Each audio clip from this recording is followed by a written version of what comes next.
Recording in progress. Bismillahirrahmanirrahim. Assalamualaikum warahmatullahi wabarakatuh. Alhamdulillahirabbil alamin. Assalatu wassalamu ala asyrafil anbiya wal mursalin wa ala alihi wa sahbihi ajmain, amma ba'd. Pertama-tama marilah kita panjatkan puji syukur atas kehadirat Allah Subhanahu wa taala yang telah memberikan kita nikmat kesehatan, kesempatan sehingga saya dapat menyelesaikan tugas kali ini. Adapun salat serta salam tak lupa kita kirimkan kepada Nabiullah Muhammad SAW yang telah membawa kita dari zaman kegelapan menuju zaman yang terang menderang seperti saat ini. Atau dengan kata lain, minaz zulumati ilan nur au ila siratim mustaqim. Perkenalkan, nama saya Khalifah Thohirah dari jurusan Pendidikan Bahasa Arab kelas PBAA Fakultas Tarbiyah dan Keguruan dengan NIM 20.212.10.15. Nah, kali ini saya akan menyelesaikan tugas bahasa Indonesia, yaitu mempresentasikan tugas dengan judul COVID-19 dan problematika perkuliahan di tengah pandemi. Langsung saja kita beralih ke latar belakang. Sejak awal tahun 2020, pandemi melanda Indonesia. COVID-19 mulai masuk ke Indonesia dengan menyerang sejumlah lapisan masyarakat di berbagai sektor. Banyak yang terdampak, tak terkecuali ada sektor pendidikan tersebut. Mulai pada tingkat PAUD, TK, SD, SMP, SMA, hingga bangku perkuliahan, semua terdampak. Penutupan gedung-gedung sekolah, gedung-gedung perguruan tinggi sangat terlihat. Tak ada aktivitas sejak awal 2020. Bahkan seluruh sekolah pagarnya digembok rapat-rapat. Tidak ada aktivitas apapun di sekolah. Pembelajaran berubah menjadi belajar di rumah atau dikenal dengan sistem daring dalam jaringan. Akan tetapi, sejak pertengahan tahun 2021, perkuliahan tatap muka mulai dilangsungkan. Meski perkuliahan tersebut masih terbatas, tetapi sudah banyak gedung-gedung sekolah lain, kampus-kampus lain yang telah melaksanakan kuliah offline atau tatap muka. Tetapi itu sudah dijalankan di sejumlah perguruan tinggi Indonesia, termasuk perguruan tinggi yang ada di Kota Makassar. Rumusan masalah. Bagaimana proses pembelajaran perkuliahan di tengah pandemi? Bagaimana dampak dari pembelajaran perkuliahan yang dilakukan di tengah pandemi? Bagaimana solusi pembelajaran di tengah pandemi yang dilakukan pemerintah? Nah, langsung saja kita masuk ke pembahasan. Pembelajaran pada ruang perkuliahan hari ini merupakan hasil pembelajaran yang disajikan secara elektronik dengan menggunakan media berbasis komputer atau biasa dikenal dengan istilah komputer basic media yang diakibatkan pada kondisi terbatas akibat pandemi yang melanda. Sehingga bahan-bahan belajar secara online ini sering diakses atau diperoleh melalui sebuah jaringan internet, seperti yang saya bilang tadi, atau dengan kata lain bahasanya adalah daring atau dalam jaringan. Surat edaran kedua, surat edaran Kementerian Pendidikan dan Kebudayaan atau Kemendikbud, Direktorat Pendidikan Tinggi Nomor 1 Tahun 2020 mengenai pencegahan penyebaran COVID-19 di dunia pendidikan. Dalam surat edaran tersebut, Kemendikbud menginstruksikan untuk menyelenggarakan pembelajaran jarak jauh dan menyarankan para peserta didik untuk belajar dari rumah masing-masing. Jadi mulai pada saat itu, Kemendikbud mengeluarkan surat edaran agar semua sekolah atau kampus yang tatap muka itu diberhentikan dan diberlakukan secara online atau belajarnya dari rumah, daring. Poin ketiga, perkembangan teknologi informasi berdampak pada proses pembelajaran yang semakin efektif. Perkembangan teknologi informasi secara nyata nampak pada pembelajaran berbasis jaringan komputer atau computer basic technology. Jadi walaupun hanya kuliah online berlangsung atau sekolah online dari rumah, tapi pembelajaran itu masih tetap efektif karena teknologi dari zaman ke zaman semakin canggih. Jadi oleh sebab itu pembelajaran dari online tidak kalah efektifnya dengan pembelajaran dari offline atau tatap muka. Adapun dampak perkuliahan daring.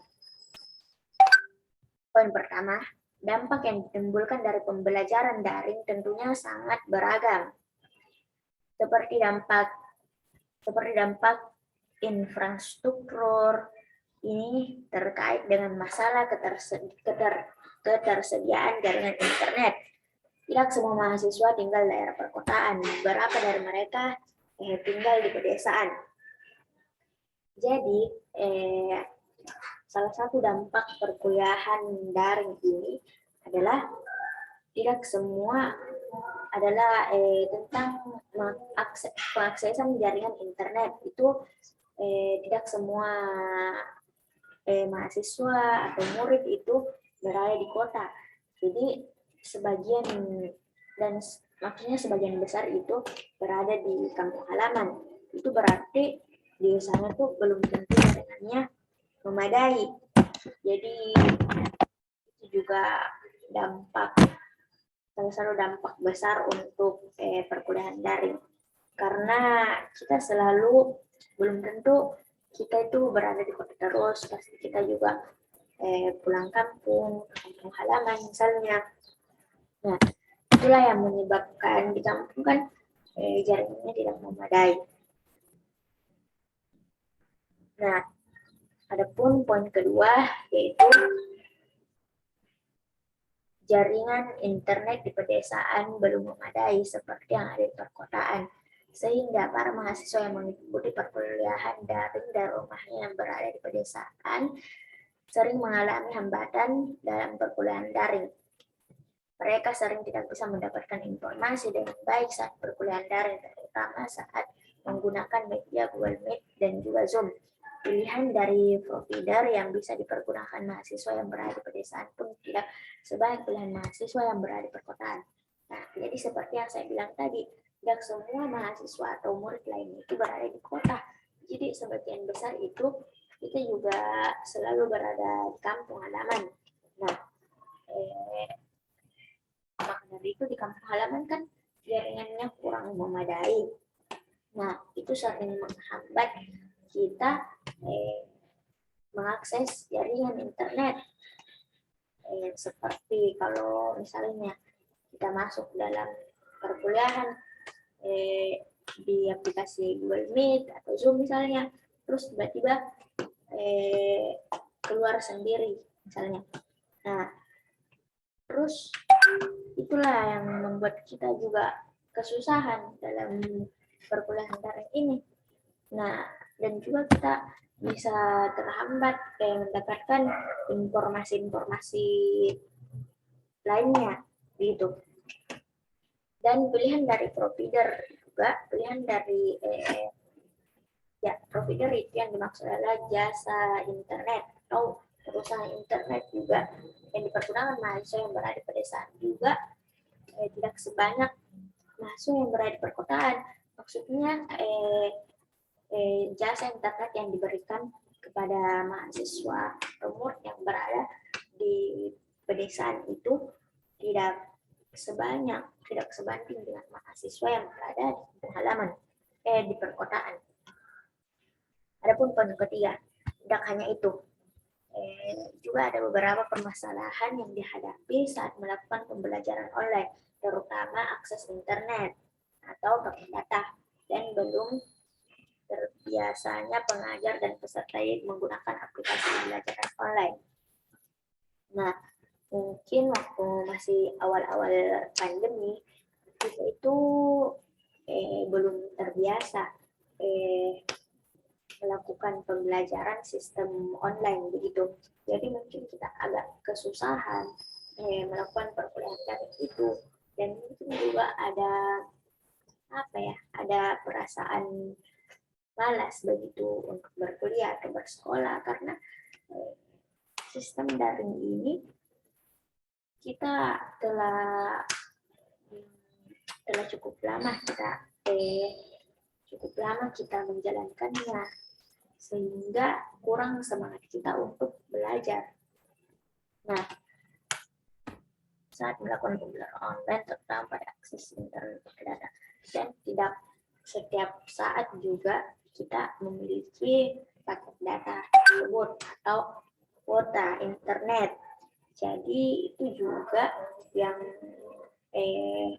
menghambat kita berkuliah daring, karena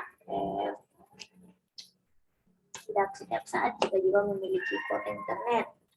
Maka dari itu mungkin telah banyak sekarang kampus yang menyediakan setiap bulan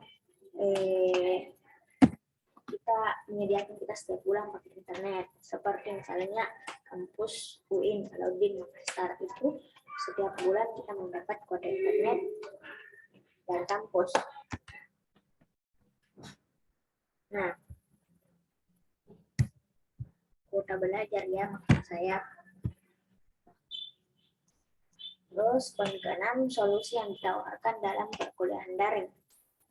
Nah, di sini ada 3 solusi yang ditawarkan dalam perkuliahan daring. Pertama adalah solusi langsung seperti pendampingan psikologis dan peningkatan keterampilan pembelajaran berbasis teknologi. Yang kedua, dalam rangka pemantauan, perguruan tinggi harus menegakkan standar operasional, prosedur, protokol kesehatan, serta melakukan pemantauan dan evaluasi secara berkala terhadap pelaksanaan standar operasional, prosedur, penegakan protokol kesehatan. Ketiga, modifikasi bahan ajar dilakukan agar proses belajar tidak membosankan. Di dalam hal ini, kreativitas dan inovasi dosen dalam mekomunikasikan materi secara komunikatif sangat menentukan keberhasilan pembelajaran daring. Nah, maksudnya begini, dosen itu tidak harus menciptakan kreativitas atau modifikasi bahan ajarnya, sehingga mahasiswanya itu tidak bosan, tidak membosankan. Maka dari itu yang membuat kita semangat untuk kembali belajar lagi, walaupun dalam sistem daring. Nah, kreativitas dan inovasi dosen dalam mengomunikasikan materi secara komunikatif sangat menentukan keberhasilan pembelajaran daring. Dan yang kedua ini maksudnya apabila ingin dilaksanakan pembelajaran secara tatap muka atau offline, maka itu harus dipantau protokol kesehatannya secara berkala terhadap pelaksanaan tersebut. Menegakkan protokol kesehatan ketat, misalnya memakai masker, jaga jarak, dan sebagainya. Oke, baiklah teman-teman. Itulah mungkin presentasi dari saya.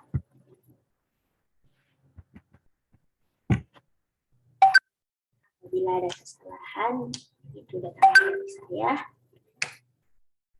Dan apabila ada kebaikan, itu datangnya dari Allah. Kurang dan lebihnya mohon dimaafkan. Wabillahi taufiq wal hidayah. Assalamualaikum warahmatullahi wabarakatuh.